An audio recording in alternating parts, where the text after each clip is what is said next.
All right, Shalom. I want to give all praise to Yahweh Shem Yahweh Shai. Okay, that my honor to the apostles and elders of Great Millstone. And I'm blessed to the elect of Yasha Aleph. And salutation to Yakim out there enduring the truth and sincerity.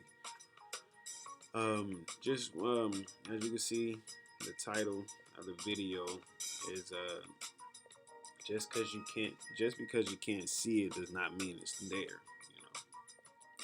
But I might shorten it, to be honest. That's pretty long. But yeah, jumping straight into it, all right? This is Psalm 34:7. It says, the angel of the Lord encampeth round about them that fear him. Fear who? The Most High, Yahweh Shem Yahweh Shai, and delivered them. Okay, so through fear of the Most High, you get protection, man. All right, he gives his angels to guide you and direct your steps and keep you safe. Okay, because what does it say? We live in the valley in the shadow of death. So death is everywhere. Death is all around you. You can be at a stoplight, somebody can just shoot you at the stoplight. You could be in your home, somebody can come in your home. Okay, as Apostle Ricard always say, pray when you get into your ride that you reach your destination, because shit, death can come down the street in a Ford Explorer going 93 miles per hour and smack dead into your car. It's everywhere, man. Okay, so through the fear of Yahweh Shem Yahweh Shai, his angels are camped around about you to keep you protected, as well as when you're on them highways too. Okay, when you're putting your life on the line, you're sacrificing. All right, we had an incident where a guy, he shot in the air. You know, he had us. He could have shot dead at us. You know what I'm saying? But the angel was there to persuade his mind, so to speak, for him to shoot in the air to scare us off, opposed to kill us, man. Okay. So let me get a couple stories. Um, and I'm gonna breeze through the stories until get to the point. This is Numbers 22 and 22. And the Most High anger was kindled because he went, and the angel of the Lord stood in the way for an adversary against him. Now he was riding upon his ass, and his two servants were with him. And the ass saw the angel of the Lord standing in the way, and his sword drawn in his hand. And the ass turned aside out the way and went into the field, and Balaam smote the ass to turn her into the way. So pretty much, Balaam was hired by King of Moab to curse the nation of Israel. Okay. All right. It says 24, but the angel of the Lord stood in the path of the vineyards, a wall being on this side and a wall on that side. And when the ass saw the angel of the Lord, she thrust herself onto the wall and crushed Balaam's foot against the wall, and he smote her again. So it's the second time that he has smoked the ass, because pretty much he's trying to get to Balak, but the Lord didn't want him going to Balak.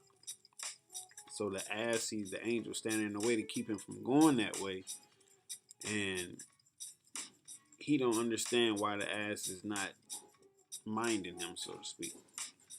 All right, verse 26. And the angel of the Lord went further and stood in a narrow place where was no way to turn either to the right hand or the left. And when the ass saw the angel of the Lord, she fell down under Balaam, and Balaam's anger was kindled, and he smote the ass with a staff. And the Lord opened the mouth of the ass and said unto Balaam, what have I done unto thee that thou hast smitten me these 3 times? And Balaam said unto the ass, because thou hast mocked me, I would there were a sword in my hand, for now would I kill thee. Okay.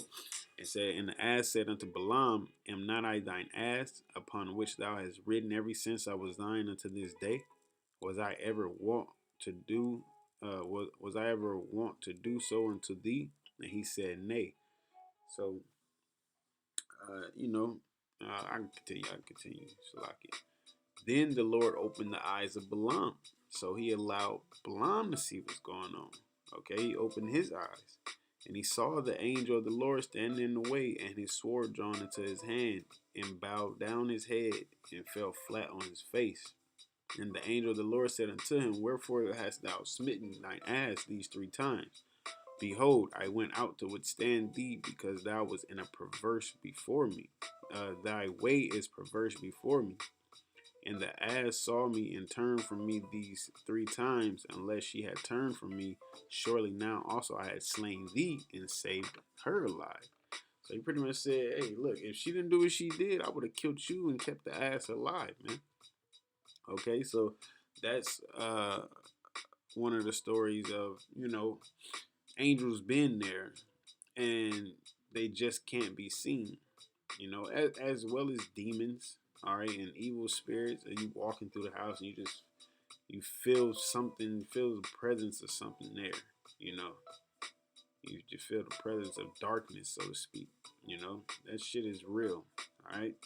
But if you got the Lord with you, no need to worry about any of that. And that's why you got to constantly be in the scriptures to keep your mind meditated on righteousness and the fear of Yahweh Shem Shai, all right, this is 2 Kings. I'm going to start at 11. 6 and 11. 2 Kings 6 and 11. It says, therefore the heart of the king of Syria was sore troubled for this thing. And he called his servants and said unto them, will ye not show me which of us is for the king of Israel? And one of his servants said, none, my lord, O king, but Elisha, the prophet that is in Israel, telleth the king of Israel the words that thou speakest in thy bedchamber. And he said, go and spy where he is, that I may send and fetch him. And it was told him, saying, behold, he is in Dothan. Therefore sent he thither horses and chariots and a great host. And they came by night and compassed the city about.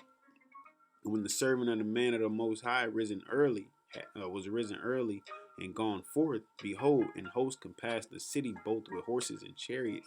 And his servant said unto him, alas, my master, how shall we do? And listen to the response.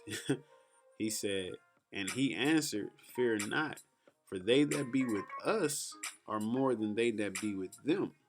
All right.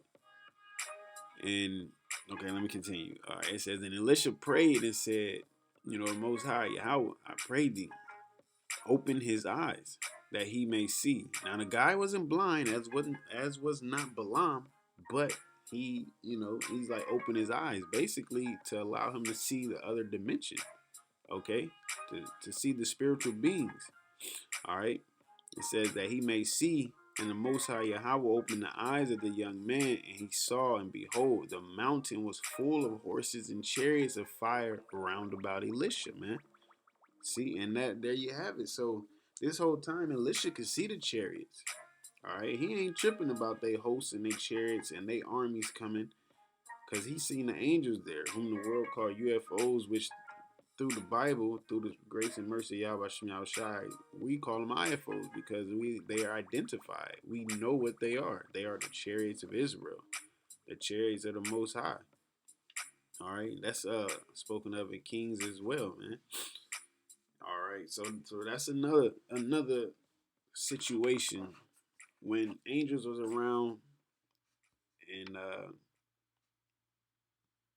their eyes had to be opened up unto it. All right. And this is another one. This is Acts 9 and 1. And Saul, yet breathing out threatenings and slaughter against the disciples of the Lord, went unto the high priest, and desired of him letters to Damascus to the synagogues, that if he found any of this way, whether they were men or women, he might bring them bound unto Jerusalem. This is when Saul was persecuting the church. And as he journeyed, he came near Damascus, and suddenly there shined round about him a light from heaven. And he fell to the earth and heard a voice saying unto him, Saul, Saul, why persecutest thou me? And he said, who art thou, Lord? And the Lord said, I am Yahushai, whom thou persecutest. Is it hard for thee to kick against the pricks? And he, trembling and astonished, said, Lord, what wilt thou have me do? And the Lord said unto him, arise and go into the city, and it shall be told thee what thou must do.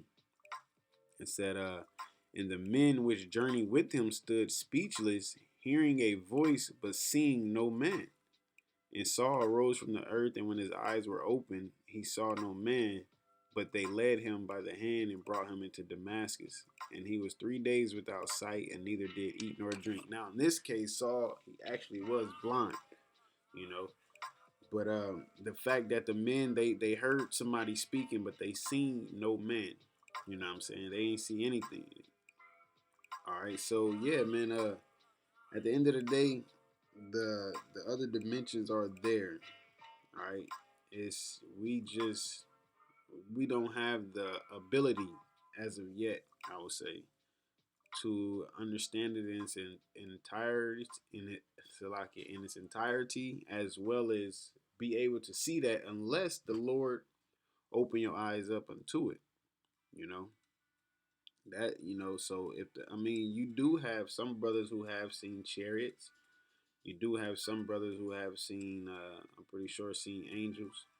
You know, maybe in a different form. I do know one of the brothers. He had a story a while back where he knew it was an angel. A couple stories actually. A brother in our camp had a story like that, because that's why I say,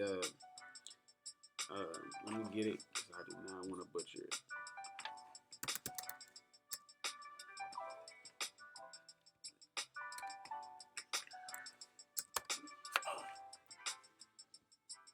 This is Hebrews 13 and 2.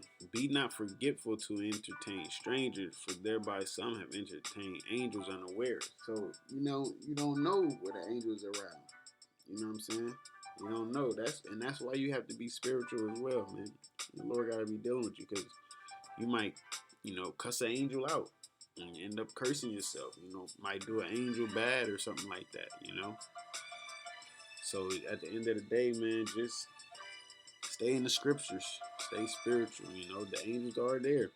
Keep the fear in Yahweh Shem Yahweh Shai. But just remember, as well as the angels are there, the demons are there, man. And if you can't believe in the angels and then not believe in the demons, so to speak, or the righteous and wicked spirit, however you want to put it, they're both there, because Yahweh Shem Yahweh Shai is balanced. All right. And as you tell you, what's that? Might be First Kings 19 or 22, chapter 22 and 19, somewhere, when they had the council in the heavens, man. So both sides exist. All right, just make sure you fearing Yahweh Shem Yahweh Shai, that you may have that protection in the valley in the shadow of death, which is America, Babylon. All right, yes, it's not the Vatican. So yeah, man, call law Yahweh Shem Yahweh Shai. Lord willing, Joachim was edified, and they can add a couple scriptures to your arsenal. All right. Of course, double honors to the apostles and elders of Great Millstone. Blessing to the elect of Yasha Allah, and salutation to Joachim out there and doing his truth and sincerity. Shalom.